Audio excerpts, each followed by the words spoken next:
Ever get this feeling like, what even is consciousness? Like it seems so simple, but then... It's a slippery one, right? Totally. Yeah. But the cool thing is, for this deep dive, we're tackling it from all angles. Got cutting-edge science in the mix. And we've got the ancient wisdom of Hindu philosophy, too. Two totally different perspectives. Right. But both trying to figure out the same thing, what makes us, well, us, Yeah. aware, thinking beings. Exactly, and that's what I find so fascinating. You've given us the material to look at this from the concrete world of modern neuroscience. And then compare it with this much, much older philosophical viewpoint from Hinduism. Yet both grappling with those big questions. It's universal. Totally universal. But, okay, before we go too deep, let's define things. When we say consciousness, we're talking about being aware, right? Being able to think, experience stuff. Exactly. Knowing you exist, basically. And for ages, science has said, well, it's got to be the brain, right? All those crazy neural networks doing their thing. Well, like a computer, kinda. Kinda, but way more complex. One theory, the global workspace theory, says think of it like a theater stage. Ooh, I like where this is going. So your senses, they're like spotlights. Sight, smell, touch, each one shining on different actors, let's say. Okay, I'm with you. These actors are your thoughts, your feelings, everything you're taking in, and right there, center stage, that's where your conscious awareness is, where it all comes together. So it's not just one part of the brain, it's more like... It's the whole shebang working together, creating this unified experience, yeah. Makes sense. But then there's that other theory, right? Integrated information theory. That one's a bit more... A bit more out there. Well, yeah.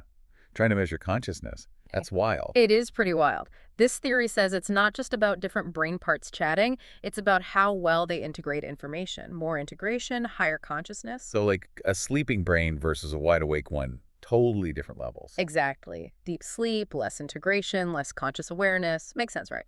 But here's the kicker. Hit me with it.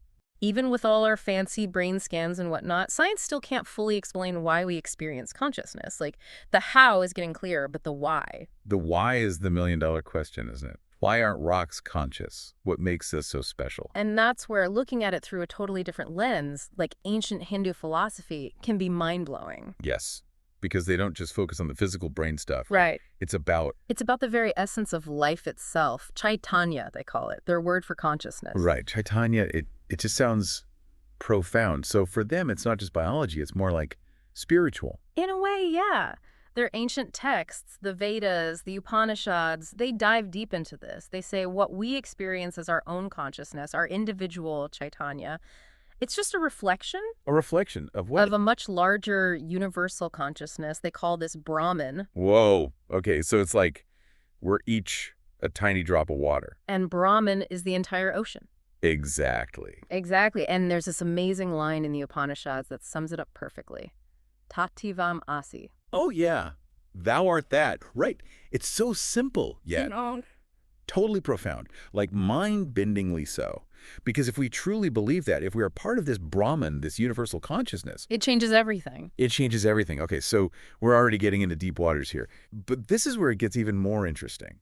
So we're all reflections of this universal consciousness, this Brahman. Okay, I get that in theory. But what does it actually mean for how we experience consciousness day to day? That's where things get really juicy. See, Hindu philosophy doesn't see consciousness as this one-size-fits-all thing. They talk about it existing on different levels, like states of awareness we all cycle through. Right, like that ladder thing, right? Yeah. The research material. Exactly. Each rung on the ladder is a different state. And the first one, the one we're most familiar with, that's called Jagrat, our ordinary waking state. Makes sense. Alert, senses going wild, mind racing with to-do lists. That's Jagrat. Now climb up a rung, and we're in Swapna, the dream state. Dreams. Okay, so we might think of them as less real, but... Yeah. But there's still a huge shift in consciousness. Suddenly your mind's creating entire worlds, right? No logic, no rules. It's like your own personal reality TV show playing out in your head.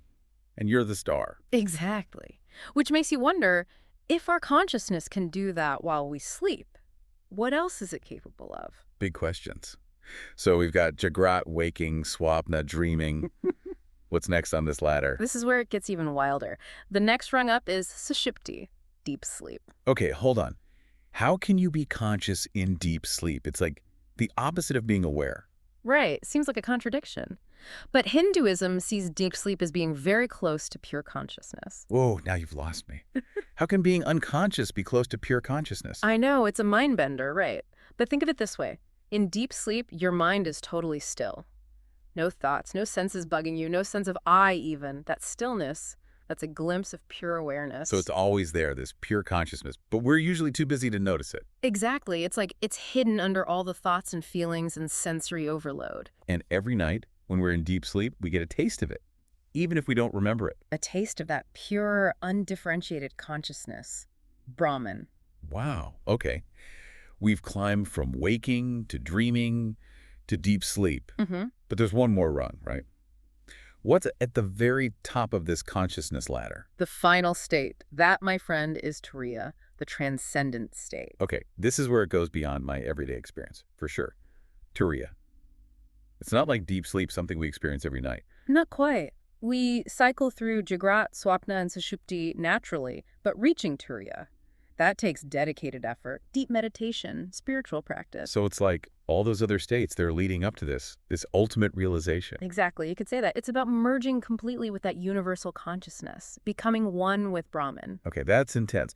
But what's really cool is this ancient stuff, it's kind of lining up with what some modern research is finding too, isn't it? Totally.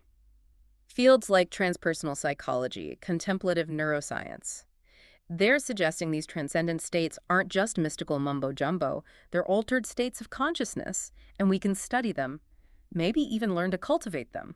Love when ancient wisdom and modern science shake hands like that.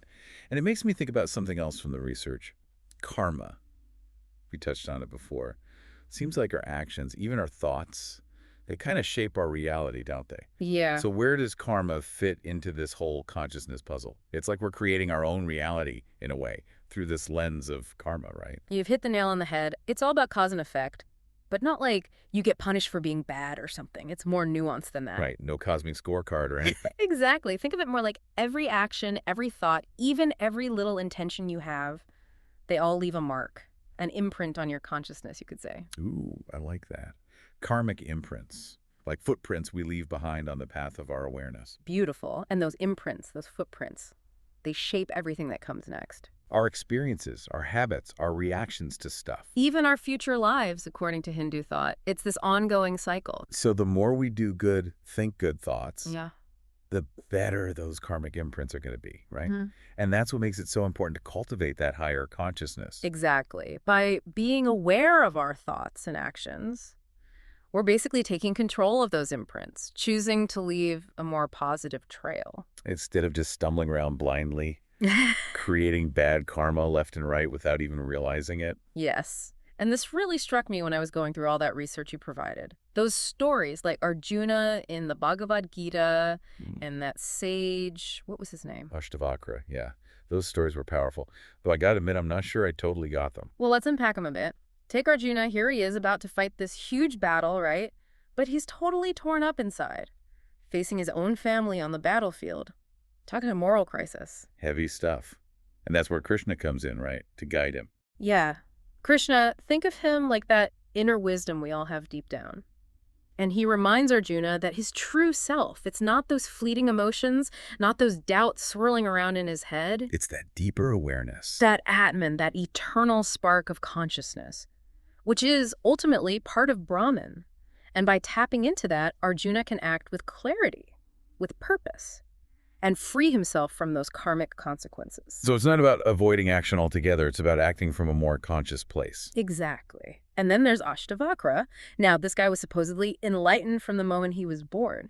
And his conversation with that king... King Janaka. Yeah, Janaka. It's like a masterclass in the nature of the self, how we find true liberation. So what was the key takeaway from that story? I need a refresher, for sure. Ashtavakra, a wise little dude, he's like, look, true freedom comes from realizing your true self. Which isn't our body, isn't our thoughts. It's not even our individual consciousness. It is that pure universal consciousness, that Brahman we keep talking about. Like, we're not just a waves on the ocean. We are the ocean. Boom. There it is. That's the shift in perspective we're talking about, realizing we're all part of this vast, interconnected everything. It's kind of mind-blowing, but also strangely comforting. Like something I already knew deep down. Right, and that's the beauty of these deep dives. We start with a question and end up uncovering these layers of insight that connect us to something way bigger. Each one's like a journey. So as we wrap up our consciousness adventure today, what's the most important thing you hope our listener takes away from all this? Honestly, I hope they realize this is just the beginning of their own exploration. Love it. It's not about finding all the answers. It's about, It's about staying curious, keep peeling back those layers, you yeah, know? Connect with that deepest part of yourself. because we're not just along for the ride. We've got this power to shape our own experience. Through our choices, our actions, how committed we are to waking up. Couldn't have said it better myself. Well, folks, there you have it.